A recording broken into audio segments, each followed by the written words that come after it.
नमस्कार। स्कूल के दिनों की बात करें तो एक पीरियड ऐसा था जिसका हम सबको बेसब्री से इंतजार रहता था। जी हाँ, पीटी पीरियड। पर क्या वो वाकई सिर्फ क्लास से एक ब्रेक था या उससे कहीं ज्यादा कुछ? आज हम इसी सवाल की गहराई में उतरेंगे और समझेंगे कि शारीरिक शिक्षा असल में है क्या और हमारे भविष्य के लिए इसके क्या मायने हैं। याद कीजिए वो स्कूल यूनिफॉर्म, वो सीटी की तेज आवाज और वो मैदान में दौड़ लगाने की आज़ादी। पीटी पीरियड का इंतजार तो हम सब ने किया है, लेकिन सोचने वाली बात यह है कि क्या ये बस किताबों के बोझ से एक छोटा सा ब्रेक था या इसके पीछे कोई बहुत बड़ा और गहरा मकसद छिपा हुआ था। चलिए आज इसी का पता लगाते हैं। तो सबसे पहले चलिए इस आम धारणा को तोड़ते हैं कि फिजिकल एजुकेशन का मतलब सिर्फ खेल कूद होता है।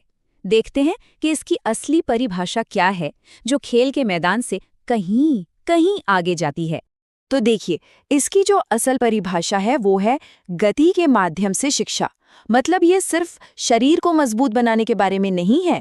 इसका असली मकसद तो शारीरिक गतिविधियों का इस्तेमाल करके किसी व्यक्ति के तन, मन और यहाँ तक कि उसकी भावनाओं में भी पॉजिटिव बदलाव लाना है।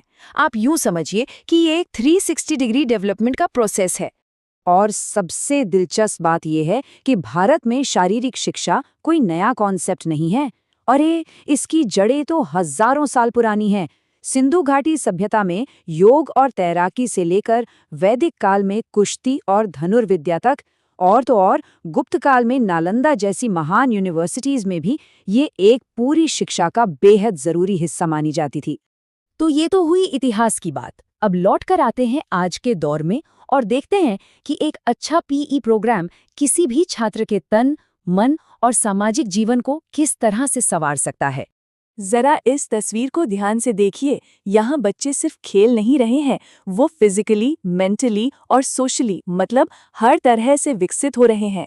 मैदान पर बिताया गया हर एक पल उनके पूरे विकास में एक एक ईंट जोड़ने जैसा है। चलिए इन फायदों को थोड़ा और गहराई से समझते हैं। शारीरिक विकास ये तो साफ है, सबको दिखता है, लेकिन जरा मानसिक विकास के बारे में सोचिए। मैच के आखिरी सेकंड में गोल करने के लिए जो फोकस चाहिए वो यहीं से आता है। सामाजिक तौर पर यह सीखा जाता है कि अकेले नहीं बल्कि अपनी पूरी टीम के लिए कैसे खेलना है। और भावनात्मक रूप से हार के बाद भी विरोधी टीम से हाथ मिलाना क्या होता है, ये खेल ही तो सिखाता है। और आखिर में नैतिक विकास, अंपायर के फैसले का सम्मान करना, नियमों के दायरे में रहना, ये सब जिंदगी के वो सबक हैं जो क्लासरूम में नहीं बल्कि मैदान पर ही सीखे जाते हैं।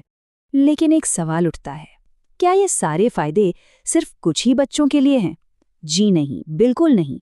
शारीरिक शिक्षा का एक सबसे जरूरी और खूबसूरत पहलू है समावेश, यानी ये पक्का करना कि हर बच्चे को खेलने का मौका मिले, चाहे उसकी शारीरिक क्षमता कैसी भी क्यों ना हो। और इसी सिलसिले में CWSN या विशेष आवश्यकता वाले बच्चे, इस शब्द को समझना जरूरी है। ये वो बच्चे हैं जिन्हें शारीरिक या किसी दूसरी तरह की विकलांगता की वजह से रोजमर्रा के कामों में मुश्किलों का सामना करना पड़ता है। ये लाइन अपने आप में बहुत ताकतवर है। यह हमें याद दिलाती है कि अगर सही मौका और सही ट्रेनिंग मिले तो कोई भी बच्चा एक बेहतरीन खिलाड़ी बन सकता है और खेलों के जरिए खुद को निखार सकता है। ये नजरिए की बात है, विकलांगता को नहीं बल्कि हर बच्चे की अनोखी क्षमता को देखने की। तो समावेश का सीधा साधा मतलब है अलग अलग स्कूल या अलग अलग क्लास नहीं, बल्कि सामान्य और दिव्यांग छात्रों को एक ही जगह, एक साथ, एक जैसी एक्टिविटीज में शामिल करना। इससे न सिर्फ उनका आत्मविश्वास बढ़ता है बल्कि एक दूसरे के लिए आपसी समझ और सम्मान भी पैदा होता है। तो सवाल ये है कि ये समावेश असल में होता कैसे है? इसकी कुछ बहुत प्रैक्टिकल रणनीतियां हैं। सबसे पहले मेडिकल जांच से छात्र की क्षमताओं को समझा जाता है। फिर जरूरत पड़ने पर खेल के उपकरणों में बदलाव किए जाते हैं, जैसे हल्की बॉल का इस्तेमाल करना या बास्केट को थोड़ा बड़ा कर देना। नियमों को भी थोड़ा बदला जा सकता है ताकि सब हिस्सा ले सकें। और इन सबसे ऊपर एक ऐसा पॉजिटिव माहौल बनाना जहां हर बच्चा खुद को टीम का एक सम्मानित और जरूरी हिस्सा समझे। अब एक छात्र से आगे बढ़कर देखते हैं कि कैसे शारीरिक शिक्षा एक स्वस्थ राष्ट्र, एक हेल्दी नेशन के निर्माण में अपनी भूमिका निभा रही है। इसी बड़ी सोच को राष्ट्रीय स्तर पर ले जाने के लिए 2019 में फिट इंडिया मूवमेंट की शुरुआत हुई। इसका मकसद बहुत सीधा और साफ है। फिटनेस को कुछ लोगों की आदत से निकालकर पूरे देश का एक जन आंदोलन बनाना। और स्कूलों में होने वाले स्पोर्ट्स डे जैसे कार्यक्रम इसी फिट इंडिया मूवमेंट की भावना को जमीनी स्तर पर सच करते हैं। यही वो जगह है जहां बच्चे खेल खेल में फिटनेस और टीम वर्क का अपना पहला सबक सीखते हैं।